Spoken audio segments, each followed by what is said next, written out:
but it started with being angry at a $1,200 bill from St. Joe Hospital for a routine blood test that my husband had, and that our insurance didn't pay for. It applied to deductible. And when I started hearing other folks' stories who had bigger issues than that, and realized how much money it's actually costing people to not only buy insurance, but it's too costly for them to even use it when they're left with big bills afterwards. But I'm a big single payer. I've been really disappointed in Evan Bayh.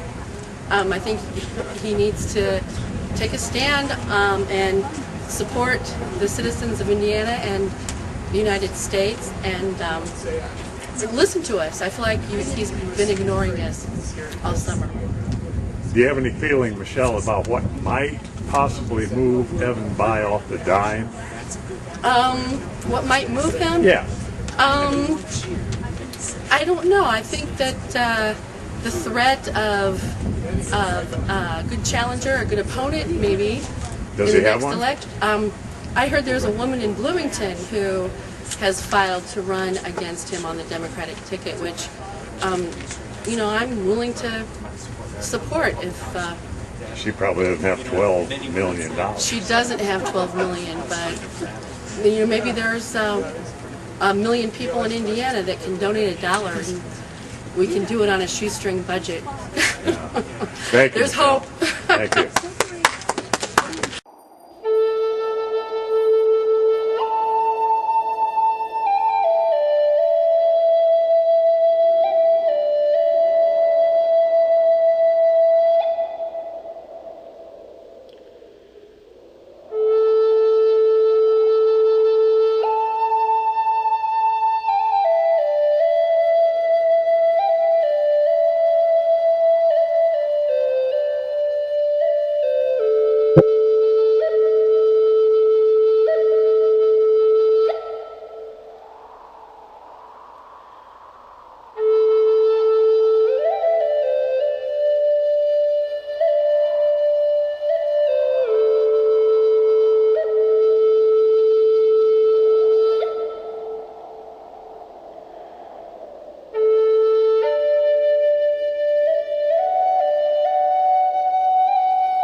There are some good legislators on Capitol Hill who want to do the right thing. If the people demand it, there's momentum.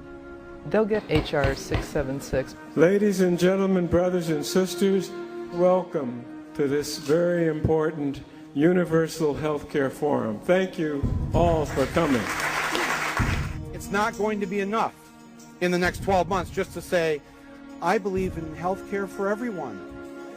That's not enough. That's not enough. You're going to have to tell us very specifically what you're going to do to remove profit and greed from the system and put the system in the hands of the people of the United States of America. That's what we want to hear, and that's what we expect. As a future physician, I have to tell you all that I am very, very terrified to graduate medical school and go out there and practice in this failing non-healthcare system that we have right now. When you are a modern, industrialized nation and you have 47 million uninsured men, women, and children, that is a healthcare crisis. It's not a crisis that's coming. I've seen a man lose his leg because he couldn't afford antibiotics. I've seen children getting inadequate care because they have Medicaid as opposed to a private insurance. I'm terrified because in 2 years, I have to take a note. I have to take a note that says that I'm going to do no harm and I'm going to provide the best health care out there for my patients. We are the only nation in the world with a health care system based on avoiding sick people. I'm terrified because I know that's impossible.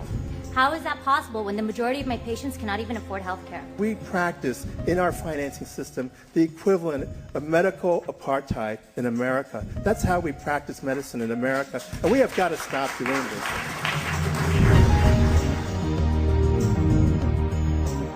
This is the most important piece of legislation, the notion that everybody in the United States will be covered by one plan, single payer, from the day they're born till the day they leave this earth. That is the major goal of my whole career. The American public is ready for this. They've been waiting for the opportunity.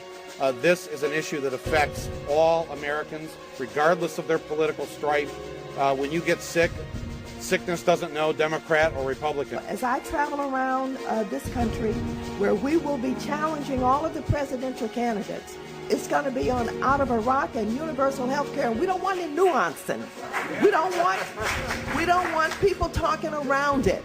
We don't want people being intimidated by the insurance companies. We, as nurses, have made a commitment that we will fight tooth and nail to make sure that we have single payer, the Conyers bill, passed in our lifetime. We are united to accomplish health care for all, universal, single payer, not for profit health care.